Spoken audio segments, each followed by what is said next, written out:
Ontem a Polícia Federal prendeu o ex-diretor-geral da PRF, Silvinei Vasquez. A gente chegou a mostrar aqui durante o Manhã no Ar com as informações ao vivo do Igor Damasceno e agora ele vai trazer mais detalhes, né? Igor, durante o dia, alguma outra justificativa foi dada para a prisão de Silvinei, depois de tanto tempo da operação, né? Mais ou menos 9 meses da operação? Bom dia para você.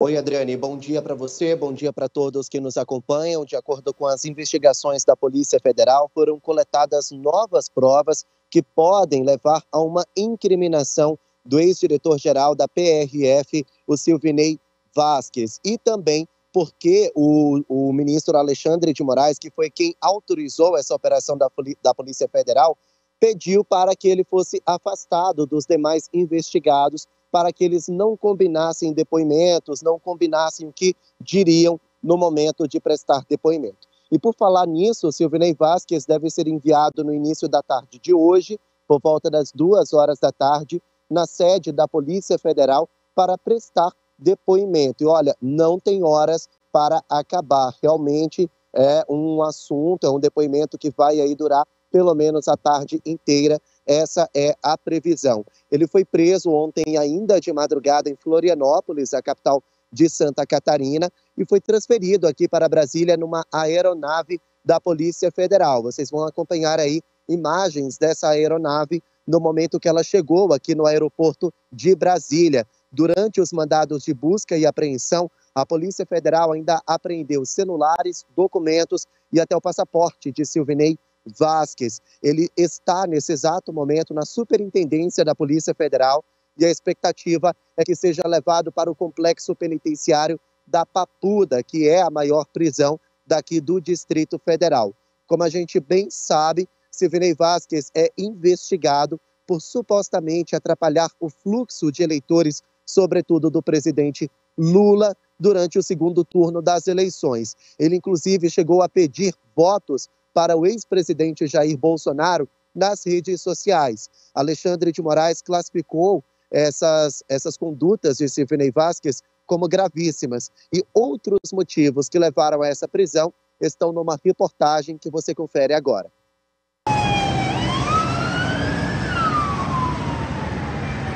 Silvinei Vasquez chegou na Superintendência da Polícia Federal em Santa Catarina escoltado. O mandado de prisão preventiva foi autorizado pelo ministro do Supremo Tribunal Federal, Alexandre de Moraes. Na decisão, o ministro afirma que a manutenção do investigado em liberdade pode vir a comprometer a eficácia das diligências, já que, ainda que aposentado, é muito provável que haja uma reverência de tais policiais rodoviários federais ao ex-diretor-geral. Silvinei Vasquez é investigado por supostamente impedir que eleitores do presidente Lula chegassem ao local de votação. No dia 29 de outubro, o ministro Alexandre de Moraes determinou que os órgãos de fiscalização de trânsito não poderiam fazer blitz para que o máximo de eleitores pudessem votar. No entanto, nas primeiras horas do dia 30 de outubro, foram registradas pelo menos 500 fiscalizações da PRF, principalmente em rodovias da região Nordeste. Alexandre de Moraes justificou que a PF colheu novas provas contra Silvinei Vasquez. Os agentes encontraram uma lista intitulada Concentração Maior ou Igual a 75%. Lula. A lista tem nomes de cidades das regiões Norte e Nordeste em que o presidente teria maior concentração de votos. Foi constatado que o efetivo de PRF utilizado no segundo turno das eleições foi muito maior na região Nordeste do que nas demais regiões e que a quantidade de ônibus fiscalizados da região foi apenas 221, a menos do que a soma das demais regiões do Brasil. Os policiais também interceptaram conversas de pessoas ligadas ao ex-diretor-geral. Em uma das mensagens,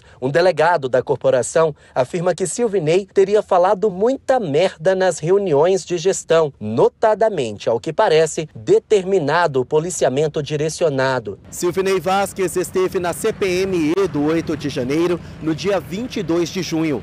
Na ocasião, ele negou que tenha tentado atrapalhar o deslocamento de eleitores e disse que as fiscalizações foram para proibir o tráfego irregular de carros. Também disse em depoimento que nenhum eleitor ficou sem votar. No entanto, ainda durante a comissão, a relatora, Elisiane Gama, acusou o ex-diretor de ter mentido. Hoje, em coletiva de imprensa, a senadora, mais uma vez, disse que Silvinei Vasquez tentou distorcer os fatos. Quando o Silvinei esteve aqui na comissão, ele mentiu de uma forma escancarada, em várias linhas. Nós tivemos, aliás, vários pontos que nós conseguimos comprovar, inclusive no momento da oitiva dele, de que de fato ele estava mentindo. Então hoje, mais do que nunca, a partir desta prisão, está clara a necessidade de reconvocação e fazer uma compatibilidade a partir dos documentos que nós levantamos com a fala que ele trouxe aqui na comissão. A Polícia Federal ainda cumpriu 10 mandados de busca e apreensão em 4 estados e no Distrito Federal contra diretores da PRF. Eles não foram presos nessa operação. Bom, agora vem os bastidores. Os nossos interlocutores lá na Polícia Federal já nos afirmaram que agora os agentes que estão nesse caso investigam se Jair Bolsonaro, ex-presidente da República, e Anderson Torres, ex-ministro da Justiça, têm alguma coisa a ver com essas fiscalizações. Há a suspeita de que essa fiscalização tenha partido não de Silvinei, mas que ele tenha cumprido ordens de Bolsonaro e de Anderson Torres. Tudo isso está sendo investigado em off, mas as nossas fontes já nos disseram que agora eles também estão na mira da polícia nesse inquérito, viu, Adriane? Eu acho que sempre estiveram, Igor. Acho que sempre estiveram, porque de alguma forma sempre se tenta fazer essa ligação. Antes da gente falar sobre o próximo assunto, queria fazer uma atualização aqui, porque ontem o ministro Luiz Roberto Barroso foi eleito para o cargo do presidente do Supremo Tribunal Federal. Ele toma posse a partir do final do mês de setembro, do fim do mês de setembro, né? A Barroso vai comandar a corte pelo período de 2 anos. A eleição do ministro foi realizada de forma simbólica pelo plenário. Atualmente, Barroso ocupa o cargo de vice-presidente e seria o próximo integrante do STF a presidir o tribunal. Barroso assume o cargo substituindo a ministra Rosa Weber, ela que vai completar 75 anos agora no dia 2 de outubro e vai atingir a idade para a aposentadoria compulsória. O vice-presidente será Edson Fachin. O ministro do STF, Luiz Roberto Barroso, falou sobre assumir o cargo e a gente acompanha agora a declaração dele. O primeiro significado, naturalmente, é a confiança renovada dos colegas para a condução da casa. E a segunda é a honra imensa de chefiar o Poder Judiciário brasileiro, de modo que eu recebo com imensa humildade essa tarefa que me é confiada e consciente do peso dessa responsabilidade. A saída de Rosa Weber permitirá que o presidente Luiz Inácio Lula da Silva faça a segunda indicação para a corte no 3º mandato dele. O primeiro indicado foi o ministro Cristiano Zanin, que foi o advogado que tirou Lula da cadeia. E o próximo indicado, a gente, acompanhando o noticiário nacional, especula que possa ser, inclusive, Flávio Dino, o nome a ser indicado para ser o substituto de Rosa Weber, que vai se aposentar. O ministro Luiz Roberto Barroso, esse que assumiu agora, é o mesmo ministro das frases "perdeu Mané e vencemos o bolsonarismo". Ou seja, a situação de Bolsonaro, que já está complicada, já está inelegível e poderia recorrer no máximo ao STF, pode se complicar ainda mais. Agora eu sigo com informações ao vivo com o Igor Damasceno, direto de Brasília, porque o Conselho de Ética decidiu arquivar processos contra Carla Zambelli e Nicolas Ferreira de quebra de decoro parlamentar. Igor, os dois eles já têm algumas denúncias, né? Do que se trata esse arquivamento, né? E qual a justificativa para arquivar esses processos?